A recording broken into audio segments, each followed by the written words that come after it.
Hi mga ka-traders, naka-live trading po tayo ngayon. Ayan, documented po yan. And in this video, mag-share po tayo ng trade ideas sa inyo and also ng tips. Kaya naman, panoorin nyo na buo ang video na ito. Pero yun nga guys, medyo bagong gising, kaka-skincare ko pa nga lang. At eto, nakasalang yung trade natin na to. So, naispatan natin itong trade po na ito kasi makikita natin itong Partcoin USDT.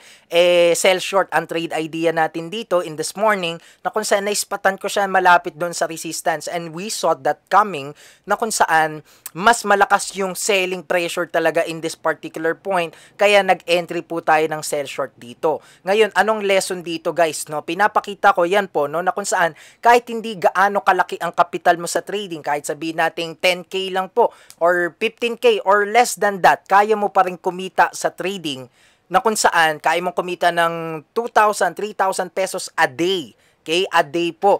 Ayan, makikita nyo po, $46 ongoing profit na po tayo.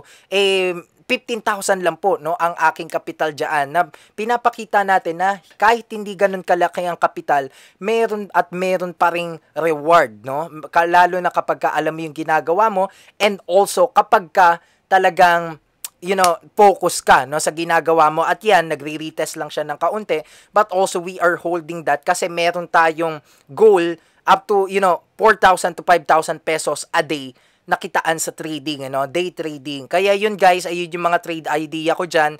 And yun nga, kakagising pa lang natin, ayan, And hindi naman tayo nagmamadali. Ang kailangan talaga sa trading, one lesson that you should learn is actually to be patient, Maghintay lang kayo kung ano yung plinano nyo, sundin po ninyo, huwag kayong kabahan. Kaya yun lang guys, sana marami kayong natutunan. And this is the Estudyante Trader po. So see you on my next vlogs.